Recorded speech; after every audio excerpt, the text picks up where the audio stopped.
awkward woman with a fondness for arts and crafts, horses, and supernatural crime shows find her increasingly lucid dreams trickling into her waking life.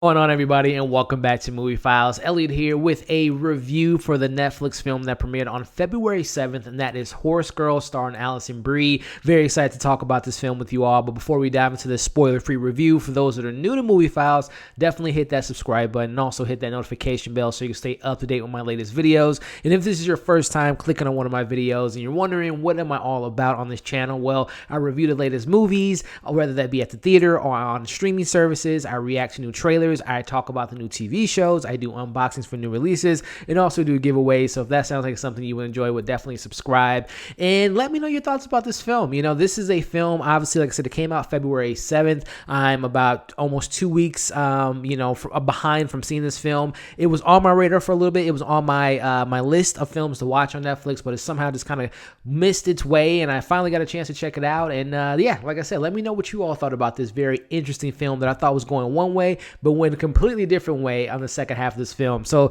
let's just jump right into it. You know, spoiler-free thoughts here. As I had mentioned, this is a film that I put on my checklist because I'm a big fan of Alison Brie. I've been following her career for a very long time now. I used to watch Mad Men a long time ago, really one of my favorite shows of all time, and she was on that show. And seeing her career, you know, pop into films every now and then, whether it be, romantic comedies or a little bit more dramas. So I was, you know what, I want to see what she's all about. I knew she had a part in this film. She wrote the film, co-wrote it with the director, and here we are talking about it. Again, I've heard some things about it. I've heard some positive things about it because I know it premiered at Sundance, I believe, or at one of the festivals earlier this year. And then, I saw a couple of different people talk about it, and then I've heard some people talk about it in a negative light. And here are my thoughts. Starting off with the positives, as I had mentioned, I'm a big fan of Alison Brie. I think she has a lot of potential, and I think she's a really great actress, and I thought that she showcased that in this film. You know, at first, the film was kind of going in a certain route without giving too much away because I didn't see a trailer. I didn't read a synopsis until I saw this film,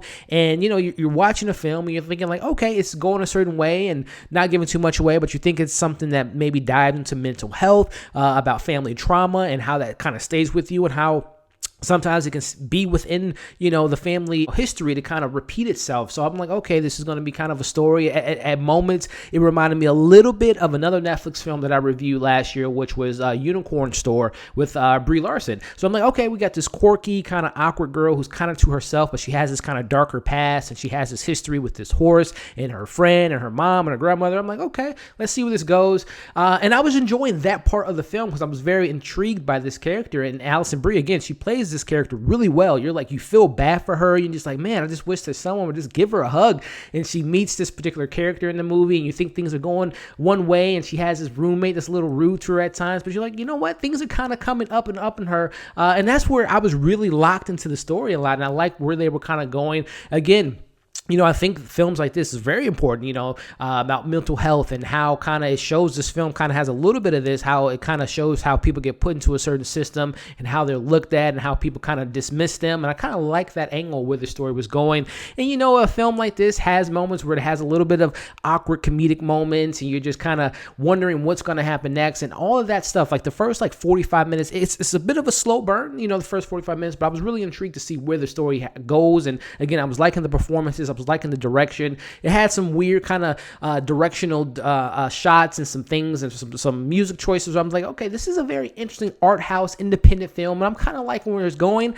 And then we kind of shift into where Alison Brie character Sarah goes into this. She warps her reality, and I don't want to give too much away again, but she kind of goes into this transition of this next part of the film that kind of invoke some things about supernatural elements. And I'll just leave it at that without giving too much away. And that's where the film kind of lost me personally. I can kind of see where they were going. I know, you know, it was a very linear story to an extent. And I kind of understand, okay, this is what that they're laying the eggs and they're planting the seeds. But it's just like, we're going down this route, and where exactly is this movie headed, and what's the story really being told here? And I'll kind of leave it at that because I don't want to give too much away, but that's kind of where my criticism comes in with this film is. It's just like I don't really understand where, you know, I was liking that A story with, you know, Alison Brie's character Sarah, and, you know, mental health and her family history and kind of the stuff she's going through with her friend that had the incident with the horse, and her friend Joan at work, and her roommate, and kind of liking that A story. storyline.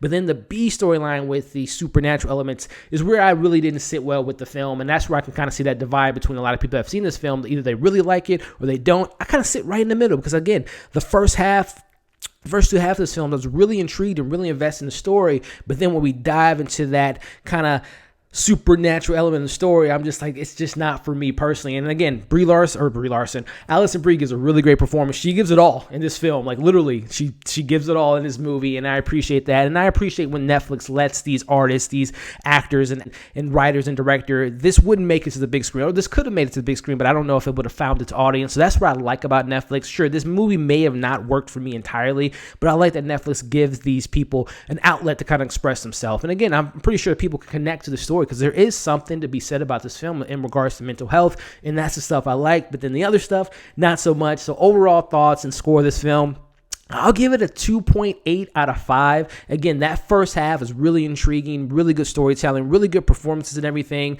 But then the unexplainable things, the man at the hardware store, the plumber, everything with the...